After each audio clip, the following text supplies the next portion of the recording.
Ang sales at marketing ay dalawang mahalagang bahagi ng isang negosyo kasukses. Nasa pangalawa na tayo, importante ito sa business. Kaya panoorin at pakinggan mo ng mabuti dahil napakahalaga nito. Iniisa-isa ko lang kada topic para mas lalo mong maintindihan at hindi mahaba ang video. So, para hindi nakaka-overwhelm. So, tapusin mo ang bidyong ito. Uulitin ko lang. Ito yung topic natin kung hindi mo pa napapanood yung una. Before neto, ito yung 4 na department fundamentals ng isang business. So, pangalawa na tayo sa bidyong ito. Okay? Dinadahan-dahanin ko lang para mas maintindihan mo.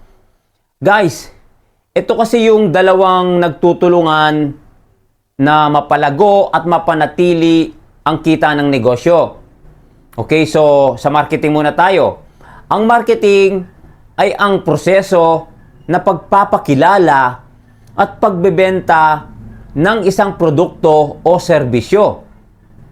Kasama dito ang pagsasagawa ng market research, pagbuo ng mga advertising campaigns at pagpaplano ng mga strategy upang mapansin at mabenta ang produkto o serbisyo sa target market. Okay? Ang layunin ng marketing ay ang maakit at mapanatili ang mga customer sa pamamagitan ng pagpapakita ng halaga ng isang produkto o serbisyo.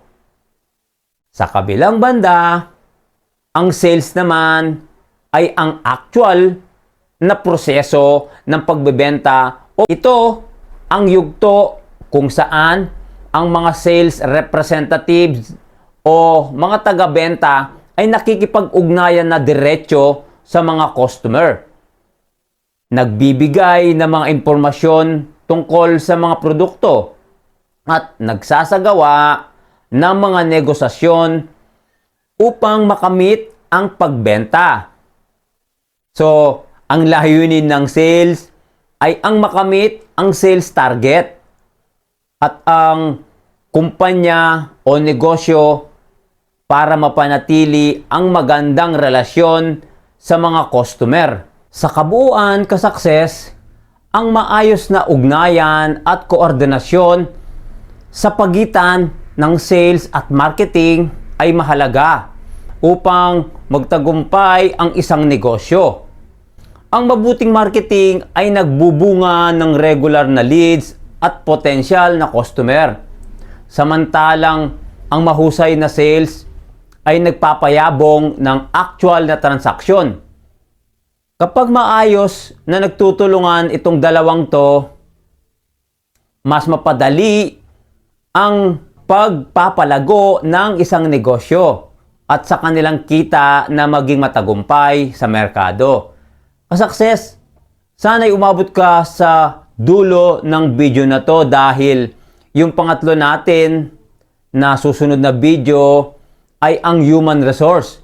Importante din yon dahil isa rin yon sa part ng video natin kasi iniisa-isa ko lang para hindi nakaka-overwhelm. So, kita-kits tayo sa pangatlong video natin. Maraming salamat kasukses. God bless po and bye-bye. Thank you.